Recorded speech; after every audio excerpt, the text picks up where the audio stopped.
kabelnya nanti akan kami rapikan. Ya.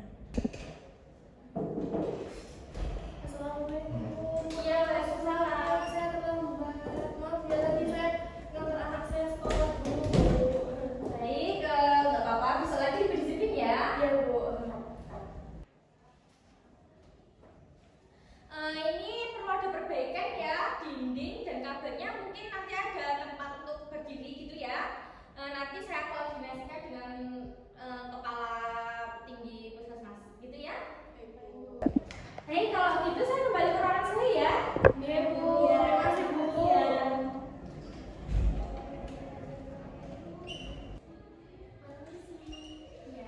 Saya dari Poli.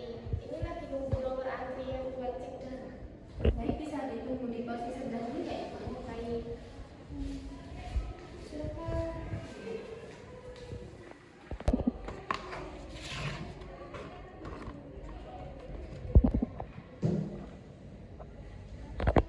Pasien atas nama Ibu Bunga mohon disegerakan untuk ke ruang lab.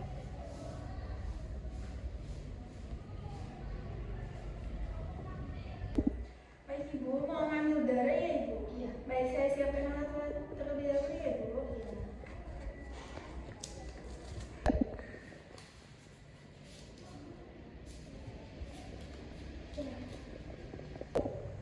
Baik Ibu, untuk pengambil darahnya sudah selesai. Terima kasih Sus. Gimana? Udah dilakukan pengambilan sampel darah? Sudah. Loh, kalian kenapa nggak pakai APD? Kan sudah disediakan apron kan? Agak ribet ya Bu, kayaknya bukan apa.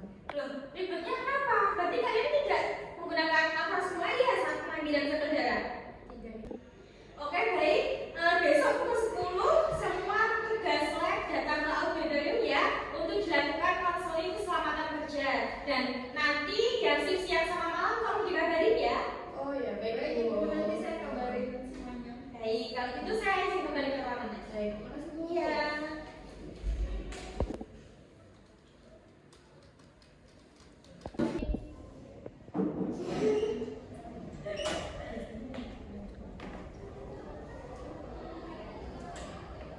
Assalamualaikum. Waalaikumsalam. Baik, sesuai dengan kontrak waktu kemarin ya, kita akan membahas tentang keselamatan kerja karena masih banyak sekali yang meremehkan tentang konseling keselamatan kerja ini. Nah, jadi langsung saja nanti akan disampaikan oleh pemateri kita, gitu ya? Iya Bu. Silakan Mbak. Baik, Bu, terima kasih atas waktu yang diberikan. Terima kasih juga Bapak sudah mau meluangkan waktunya. Perkenalkan, kami perawat K3. Di sini kami akan menyampaikan sedikit materi tentang keselamatan kerja. Sesuai yang diminta oleh Ibu Kepala Ruang, bahwasanya akhir-akhir ini itu banyak sekali pekerja yang tidak memakai APD lengkap, walaupun sudah disediakan oleh rumah sakit. Jadi tidak sesuai SOP, tidak sesuai standar SOP. Contohnya seperti apron, pemakaian apron di laboratorium. Nah, sebelumnya saya mau tahu alasan kenapa Mbak-mbak ini tidak memakai APD lengkap seperti apron. Saya rasa tidak perlu karena biasanya ribet, hanya menggunakan hand tool saja sih biasanya. Baik, mungkin ada alasan lain. Karena menurut saya sama saja menggunakan dan tidak menggunakan apron. Jadi merasa sama saja walaupun menggunakan ataupun tidak menggunakan apron. Untuk yang lain apakah ada alasan lagi? Ya, karena ribet juga sama jika setelah ambil darah nanti kita harus pindah lagi ke laboratorium pertama, nanti harus lepas pasang apron. Baik, berarti dapat disimpulkan dari semua pendapat Mbak-mbak itu merasa belum terbiasa dan juga tidak nyaman, merasa ribet saat pengambilan sampel darah ya.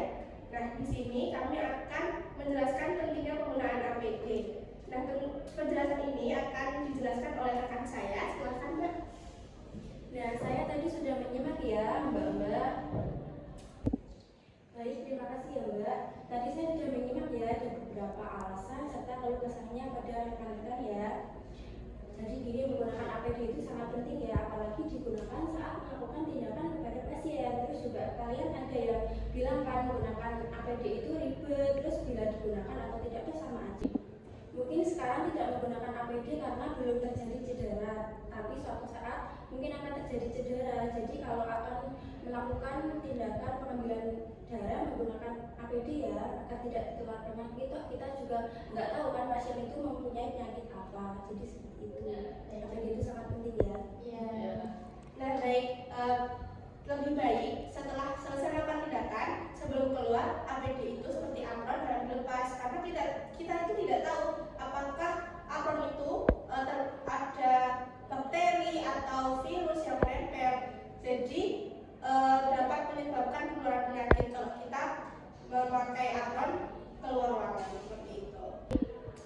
Dan sebelum saya lanjut untuk materi selanjutnya, apakah ada yang menanyakan? Izin bertanya, Mbak, kan tadi kan bilangnya kalau memakai apron itu kan harus dilepas ya. Nah itu kan nanti dipakai lagi, itu biar apa ya? Nah itu pertanyaan bagus sekali. Jadi kalau misalnya kita tuh di dalam laboratorium pakai apron, kita tidak tahu bakteri atau virus yang menempel dari dalam laboratorium kita bawa keluar itu dapat menyebabkan penyakit. Jadi kita di sini itu seperti meminimalisir terjadinya penyebaran penyakit. Sebaliknya juga begitu, kalau misalnya kita pakai apron di luar, kita juga harus melepas apronnya biar nanti kita nggak tahu bakteri atau virus dari luar itu dapat menyebar di dalam laboratorium. Apakah sudah dijawab? Sudah, terima kasih. Apakah ada pertanyaan lain? Mbak mau tanya, berarti kita wajib menggunakan apron ya ketika melakukan tindakan. Nah betul sekali ya Mbak, karena kita tidak hanya mengutamakan keselamatan diri kita sendiri, tetapi juga pasien. Kita juga harus mengetahui cedera apa yang akan terjadi, jadi kita harus berhati-hati ya Mbak. Baik Mbak, terima kasih, materinya sangat bermanfaat untuk kita semua. Nah sekarang kami akan lebih rajin menggunakan apron. Nah betul sekali ya Mbak. Wah semuanya sudah paham ya tentang pentingnya menggunakan APD untuk keselamatan kerja kita. Baik, sebelum ditutup apakah ada yang ditanyakan? Tidak, dan sudah cukup. Dan cukup. Baik, kalau sudah jelas, saya akan kembalikan ke kepala ruang.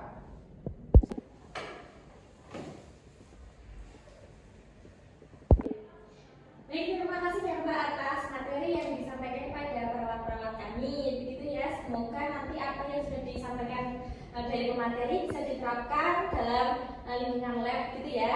Baik, jika tidak ada yang ditanyakan lagi, saya akhiri untuk acara pagi hari ini ya.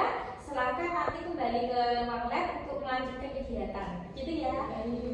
Saya akhiri. Assalamualaikum warahmatullahi wabarakatuh. Waalaikumsalam warahmatullahi wabarakatuh.